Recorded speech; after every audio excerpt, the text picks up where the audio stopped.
Greater Noida में तमाम कल्याणकारी योजनाओं और विकास पर गंभीर चर्चा को आगे बढ़ाते हुए अब मैं मंच पर आमंत्रित करना चाहती हूं हमारे अगले मेहमान को, joint CP law and order Shiv Hari Meena ji को। जोरदार तालियों के साथ उनका स्वागत कीजिए।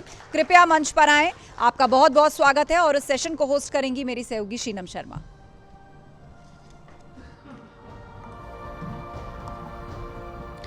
जॉइंट सीपी शिव हरि मीना जी, आपका बहुत स्वागत है न्यूज़ 18 के मंच पर। उत्तर प्रदेश की कानून व्यवस्था की अभी पिछले सेशन में भी काफ़ी तारीफ हुई और ये इससे हम सभी वाकिफ़ हैं कि पिछले कुछ सालों में किस तरह से न सिर्फ नोएडा, ग्रेटर नोएडा, बल्कि पूरे उत्तर प्रदेश में क्राइम रेट कम हुआ है और पूरे देश में तारीफ होती है उत्तर प्रदेश की। कैसे ये रणनीति आपने अपनाई, क्या क्या पॉइंट्स रहे, ज़रा दर्शकों को बताइए। धन्यवाद मैम। सबसे पहले तो मैं आपको बता दूं कि क्राइम एंड क्रिमिनल्स के लिए व्यापक कार्य योजना गौतम बुद्ध नगर पुलिस के द्वारा तैयार की गई। इसके तहत एक और जहां क्रिमिनल्स हैं उनके ऊपर फोकस किया गया, स्पेसिफिक क्राइम के ऊपर स्पेसिफिक कार्य योजना हम लोगों ने बनाई। इन कार्य योजनाओं के तहत अपराधियों के ऊपर फोकस हुआ और फिर उसके बाद में दूसरी तरफ निरोधात्मक कार्रवाई पुलिस के द्वारा संपन्न करवाई गई, जिसके तहत हम लोगों ने गुंडा गैंगस्टर एनएसए के साथ साथ 14 की कार्रवाई की। तो उसी का परिणाम रहा कि जो हमारे मेजर हेड्स रहे क्राइम के, हत्या, लूट, डकैती, अपहरण या फिर अन्य कोई क्राइम, तो उनमें ड्रास्टिक चेंज भी हुआ और साथ ही साथ जो आम लोगों का विश्वास था वो पुलिस में बढ़ा। लेकिन पिछले कुछ वक्त में हम देख रहे हैं कि आबादी भी लगातार बढ़ रही है। ऐसे में एक बड़ा चैलेंज है, चुनौती है, उससे किस तरह से निपटा जाएगा, आगे का क्या रोड मैप है? जो जनसंख्या बढ़ रही है उसके अनुसार जो थाने हैं, जो चौकी हैं, उनको बढ़ाने का प्रपोज पुलिस एक्ट महोदया के अनुसार वो शासन को गया है, जिसमें कुछ थाने हमारे अभी बड़े भी हैं, बाकी का प्रपोजल गया हुआ है। इसके अतिरिक्त मैन पावर जो है उसको प्रशिक्षित किया गया है कि कम संसाधनों के माध्यम से हम बेहतर से बेहतर पुलिसिंग गौतम बुद्ध नगर पुलिस को दे सके। देखिए, महिला सुरक्षा की भी मैं बात करूंगी, क्योंकि महिला सुरक्षा एक ऐसी चीज़ हो जाती है। अभी पिछले सेशन में भी हम चर्चा कर रहे थे कि बहुत सारी लड़कियों को ऑर्डर्स में घर जाना पड़ता है, तो उसके लिए क्या कोई, जैसे एप्लीकेशंस हमने देखी, कुछ ऐसी एप्लीकेशंस है जिसके ज़रिए आप कांटेक्ट कर सकते हैं इंस्टेंटली। अगर आपको कभी कनेक्ट करना हो तो क्या योजनाएं हैं इसके पीछे और उनको लेकर जागरूक लोगों को किया जाए, खासतौर पर लड़कियों को, उसके लिए क्या किया जा रहा है? महिला सशक्तिकरण के लेकर माननीय मुख्यमंत्री जी ने मिशन शक्ति फेज़ 5 चलाया है। इस फेज़ 5 के तहत एक और महिला जागरूकता के कार्यक्रम चल रहे हैं। यहाँ पर पुलिस आयुक्त महोदया के निर्देशन में डीसीपी वुमेन सेफ्टी का स्पेसिफिक एक पोस्ट क्रिएट की गई है, जिसके माध्यम से हम लोग ये सुनिश्चित कर रहे हैं कि जो कार्यक्रम हैं जागरूकता के कार्यक्रम में वो चलाए जाएं। इसके अतिरिक्त निरोधात्मक कार्रवाई अमल में लाई गई है। स्पेसिफिक हम लोगों ने हेल्पलाइन नंबर जारी किया गया है। इसके अतिरिक्त हमारी 112 की जो पीआरवीज हैं वो वुमेन सेफ्टी को सुरक्षित कर रही हैं। हमारी एंटी रोमियो टीम्स हैं वो निरंतर इस कार्य में लगी हुई है। तो निश्चित रूप से गौतम बुद्ध नगर में जो सुरक्षा का माहौल है वो बहुत बेहतर है। बिल्कुल। और इसके साथ ही हमने देखा पिंक बूथ भी बनाए गए, महिला सुरक्षा से ही जुड़ा है ये। वो किस तरह से काम करते हैं? क्योंकि वहाँ पर माना जाता है कि सबसे पहले आपकी समस्या को सुना जाएगा, उसके बाद किस तरह से इंस्टेंटली प्रोसेस किया जाता है उस चीज़ को। पिंक बूथ तो हमारे स्थापित हुए ही हैं, जिसमें हमारी महिला पुलिस के अधिकारी कर्मचारी निरंतर रहती हैं। इसके साथ साथ महिला हेल्प डेस्क भी सभी थानों पर स्थापित किया गया है। इन हेल्प डेस्क के माध्यम से कोई भी एप्लीकेशन लेके आता है तो तत्काल उस एप्लीकेशन के आधार पर संज्ञानित किया जाता है, संबंधित को निर्देशित किया जाता है, एक समयबद्ध सीमा के अंतर्गत उसमें कार्रवाई होती है। सर, टेक्नोलॉजी की कितनी मदद मिली? क्योंकि हमने देखा कि सीसीटीवी कैमरे लगाए गए, अब तो एआई का भी इस्तेमाल होने लगा है। टेक्नोलॉजी कितनी हेल्पफुल साबित हुई कानून व्यवस्था को मेंटेन करने में? कानून व्यवस्था को मेंटेन करने के साथ साथ ट्रैफिक मैनेजमेंट में भी हम लोगों ने जो टेक्नोलॉजी है उसका यूज किया है। इसमें हमारे ITMS के माध्यम से जो कैमरे लगे हुए हैं उन कैमरों के द्वारा एक और जो क्रिमिनल्स हैं उनकी ट्रैकिंग की जाती है। अगर कोई घटना दुर्घटना कारित होती है तो हमारी जो गाड़ियां हैं वो तत्काल उस पे स्थान पे पहुंचती हैं और पहुंचने के साथ साथ हम लोग ये सुनिश्चित करते हैं कि टेक्नोलॉजी के माध्यम से उनको जो मदद हम पुलिसिंग के हिसाब से कर सकते हैं वो करें। सर कितना मुश्किल होता है कई बार ऑड आवर्स में भी या फिर कहें कि ऐसी ऐसी कंडीशंस में, क्योंकि जनता की सुरक्षा को आपको आगे रखना है, एनकाउंटर जैसी स्थिति भी बन जाती है कई बार, अपनी जान जोखिम में डालकर जनता की सुरक्षा करना। हमारा कर्तव्य ये है कि हम आम नागरिक की सुरक्षा के लिए अपने प्राणों का न्यौछावर करें, साथ ही साथ आम जनमानस का विश्वास हम पे बना रहे। इसके लिए हम पूरा प्रयास करते हैं कि चाहे जो हो, हमारा शहर, हमारा समाज, हमारा राष्ट्र सुरक्षित रहे, और उसके लिए हमें जो भी करना पड़ेगा हम करेंगे। गौतम बुद्ध नगर पुलिस के लिए अगर हम कहें तो पिछले 1 वर्ष का आंकड़ा उठा के हम देखेंगे तो हर तीसरे दिन अपराधियों के साथ पुलिस की मुठभेड़ हो रही है, और उन मुठभेड़ों में हमारे कर्मचारी अधिकारियों को गोलियां लग भी रही हैं। उसके बाद भी हम निरंतर इस प्रयास में लगे हुए हैं कि अपराध मुक्त शहर और ज़िला हमारा रहे। सर एक चीज़ बहुत ज़्यादा बढ़ गई है जो साइबर फ्रॉड, हमने देखा बहुत सारे ऐसे मामले आते हैं, साइबर थाने भी बनाए गए और वहाँ जाकर आप अपनी कंप्लेंट कर सकते हैं, लेकिन पैसा वापस नहीं आ पाता लोगों का। एक बार फ्रॉड हो गया तो फिर लोगों को लगता है अब तो गया पैसा। नहीं, ऐसा बिल्कुल भी नहीं है। मैं थोड़ा सा इस चीज़ में डिफ़र करूँगा। हम लोगों ने साइबर अपराध रोकने के लिए व्यापक कार्य योजना तैयार करी है। इस कार्य योजना के तहत एक और डीसीपी साइबर की पोस्ट क्रिएट करी गई है, जो विभिन्न जागरूकता कार्यक्रमों के माध्यम से साइबर अवेयरनेस कार्यक्रम हम लोग चलाते हैं, जो विभिन्न स्थानों पर आयोजित भी किए गए। स्पेशली जो ओल्ड एज हैं, जो स्टूडेंट्स हैं, उनके बीच में जाके हम लोग कार्यक्रम कर रहे हैं। इसके अतिरिक्त जो अपराध कारित हो जाता है, जो प्रार्थना पत्र मिलता है, उस पर तत्काल एफआईआर पंजीकृत होती है, और एफआईआर पंजीकृत होने के साथ साथ मुझे एक आंकड़ा अभी भी याद है कि पिछले 1 वर्ष में हमने लगभग 56 लाख रुपया जो है वो वापस करवाया है।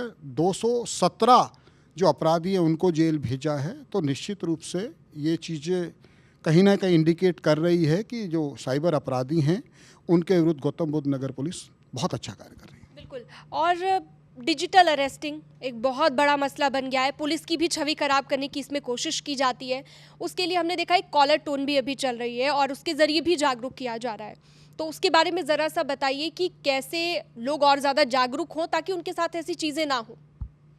जागरूकता के लिए व्यापक कार्यक्रम हम लोगों के द्वारा आयोजित किए जाते रहे हैं, जिसमें स्कूल, कॉलेजेज, वर्किंग जो हॉस्टल्स हैं, उन सब में हम लोगों ने कार्यक्रम आयोजित किए हैं।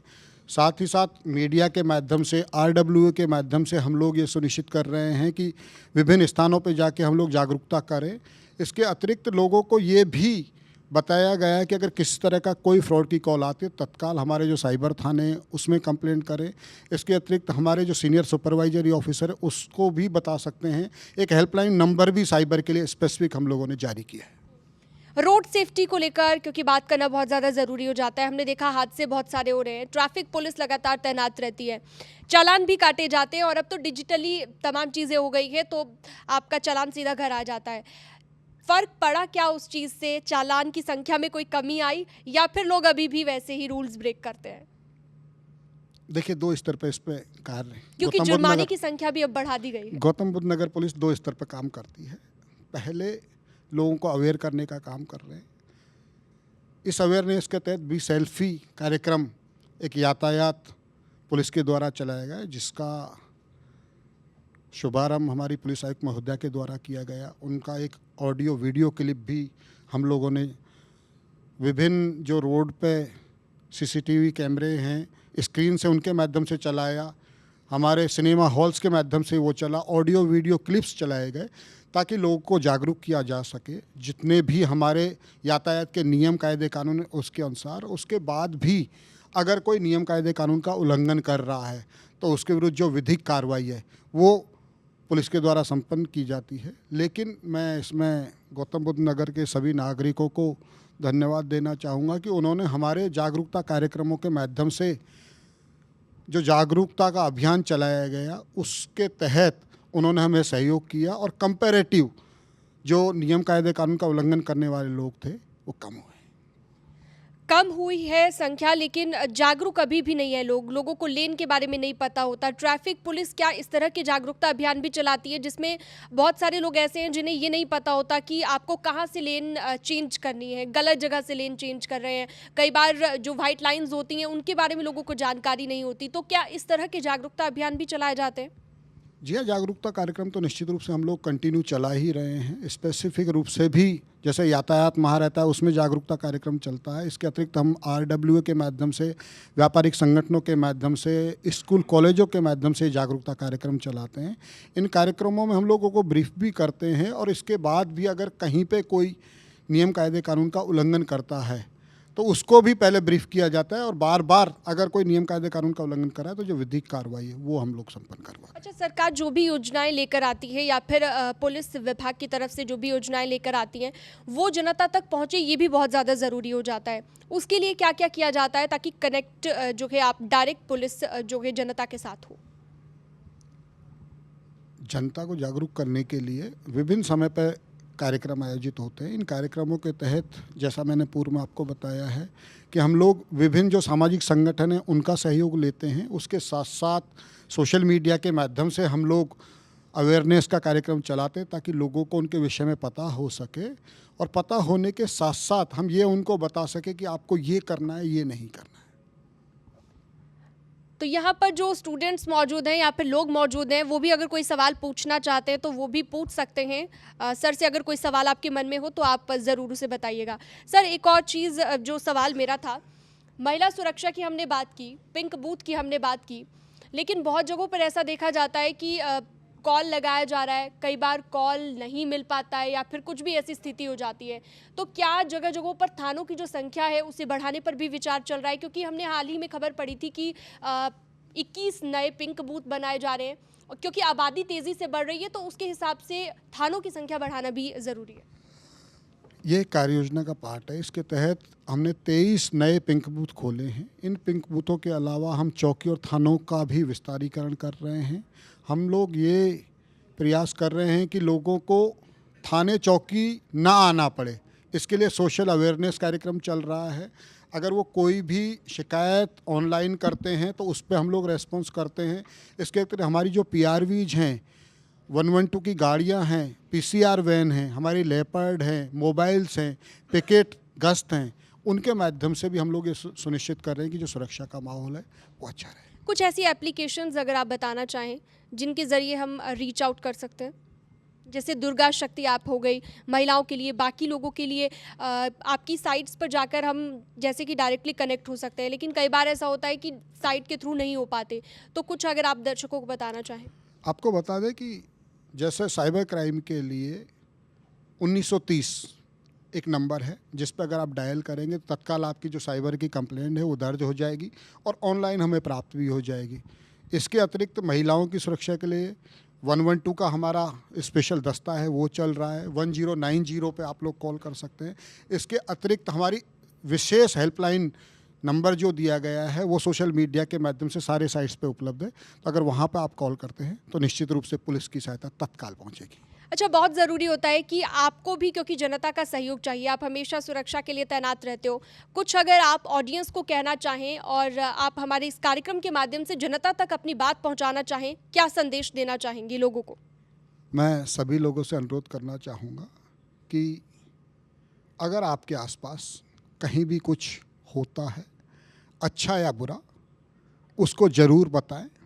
अगर अच्छा होता है तो उसको अप्रिशिएट करें ताकि हम पुलिस के अधिकारी कर्मचारियों के साथ साथ जो भी है उसको प्रोत्साहन मिले कि वो अच्छा कर रहा है।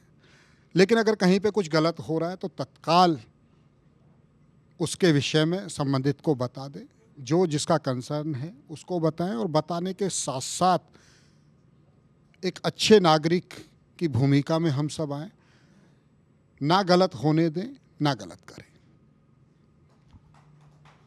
तो आप भी अपनी जिम्मेदारी को समझिए जिस तरह से आप हमेशा सुरक्षा में तैनात रहते हैं। बहुत शुक्रिया आपका। शिवहरी मीना जी हमारे साथ जॉइंट CP मौजूद थे। बहुत शुक्रिया न्यूज़ 18 में जुड़ने के लिए।